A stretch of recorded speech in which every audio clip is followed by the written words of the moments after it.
بہت سے لوگ کہتے ہیں کہ علامہ خادم حسین رضوی صاحب گالی دیتے ہیں، مگر کیا آپ نے ان حضرات کی گالیوں کے بارے میں کچھ سنا ہے؟ بس پاٹے جھنڈا بھی نا ماں ترکاری سے دادے ڈم میں بچے ہوئے انسان پٹھے کتے حرامزادے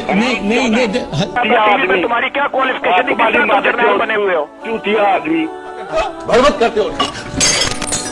تیرا باپ 400 رشتہ، تیرا سارا خون کتوں کا خون ہے.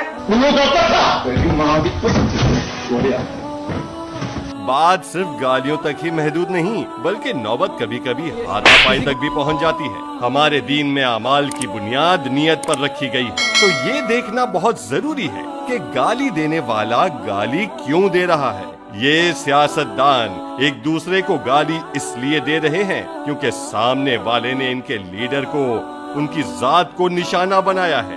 اس لیے ہاتھ اٹھا رہے ہیں کیونکہ بات ان کی ذات پر آ گئی. مگر جانتے ہیں خادم حسین رضوی کی جو کلپ ہر جگہ گردش کر رہی ہے وہ کب کی ہے؟ یہ کلپ غازی ممتاز قادری کی شہادت کے دوسرے دن کی ہے. اس دن ہر عاشق رسول کا دل غم سے بوجھل اور ذہن غصے سے بپرا ہوا تھا. امیر المجاہدین کا یہ غصہ اپنی ذات کے لیے ہرگز نہیں تھا، بلکہ اس بات پر تھا کہ اسلام کے نام پر حاصل کیے ہوئے ملک میں ناموس رسالت پر پہرا دینے والے غازی کو پھانسی پر چڑھا دیا گیا. جس شخص کو امیر المجاہدین نے دلال کہا وہ طاہر القادری ہے، جس نے مغرب کو خوش کرنے کے لیے ناموس رسالت پر اپنا موقف ہی تبدیل کر دیا اور اس قانون کی مخالفت کرنے لگا.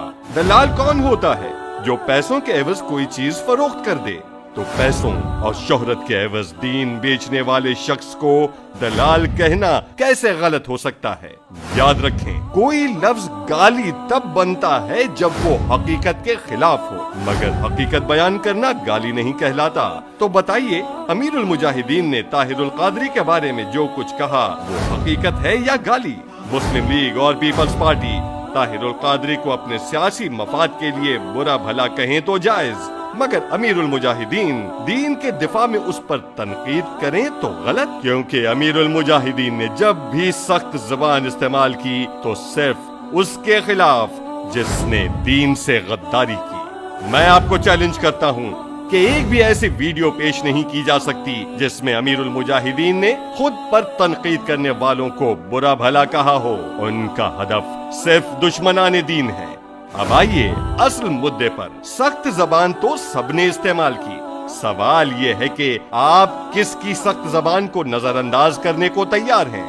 ان کی جو سیاست کے لیے لڑتے ہیں یا ان کی جو دین کے لیے آواز بلند کرتے ہیں؟ فیصلہ آپ کا.